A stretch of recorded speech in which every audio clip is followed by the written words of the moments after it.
right, President Trump moving at warp speed to staff up his new administration. Joining me now, the great Hugh Hewitt, host of the Hugh Hewitt Show. Hugh, welcome back. Good to see you.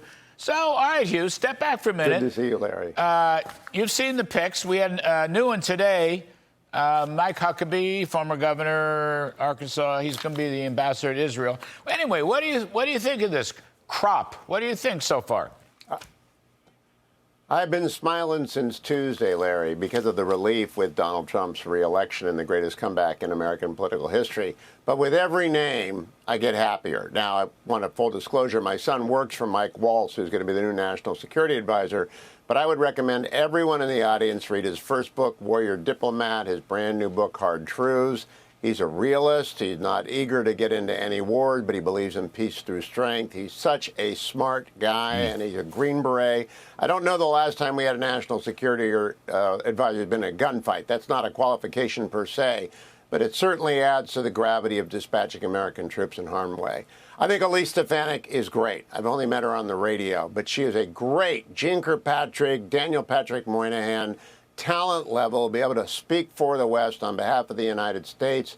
I think Marco Rubio is absolutely, if it is in fact Secretary Rubio, one of the most eloquent and informed and persuasive people out there. When I look at Susie Wiles, I pointed out to people, Donald Trump, Jeb Bush, Rick Scott, and Marco Rubio all like Susie Wiles, so she must be something special. I've only talked to her once. Lee Zeldin, great domestic affairs. I just am impressed with everything that's rolling off the conveyor belt and the orderly speed with which it's advancing. But I really like the national security people. I've got my eye, Larry, I'm sure you do, on justice and defense and treasury, CIA and DNI, because those are our national security things. You know more about the economy. I'm a national security guy. I'm very confident he'll continue to bat 1,000.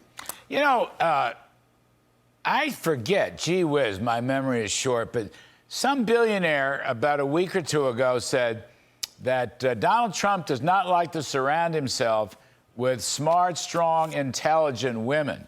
And now I'm looking down the list. Hang on, I'm looking at Susie Wiles, Elise Stefanik, Kristi Noem.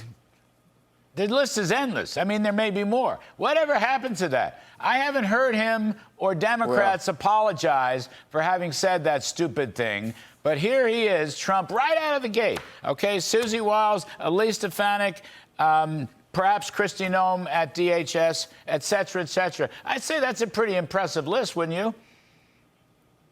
I do, and I think the first chief of staff as a woman in the history of the United States presidency, being Susie Wiles, is itself the perfect case for rebutting Mr. Cuban's remarks. I think he regrets that, and I'm not going to hang it over his head forever. But I do want people to note, Donald Trump is rolling out with zero quotas. He's got no need to fill this number of women, this number of different minorities, this number of religious minorities. He's interested in competence and eloquence and people who are loyal. And you and I both know you were part of it, and I watched it from the outside and interviewed you, all you people.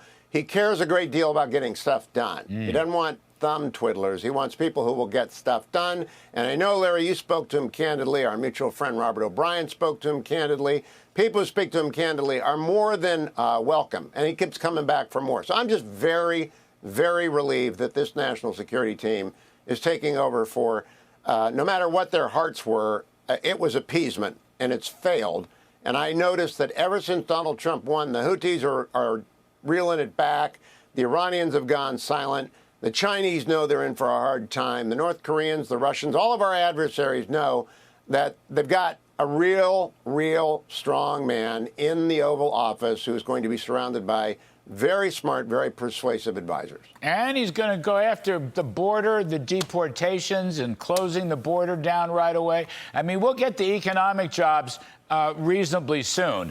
But, I mean, it's just I thought the Tom Homan pick was a very good pick, along with Steve Miller as the deputy chief of staff. I mean, that's a statement right there. Border's going to get closed, remain in Mexico, the wall, and yes, deportations have to come.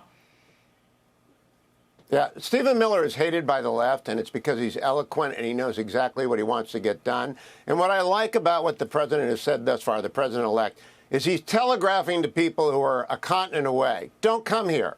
Don't give your money to the coyotes. Don't get traffic. You're not going to get in. Messaging is so much of the border. And I think you can be a border hawk and a regularization of migrants who ought to be allowed to stay, dove, and make it work. I will say, Larry, the Department of Justice is the toughest nut to crack. It is the most politicized, absolutely weaponized department.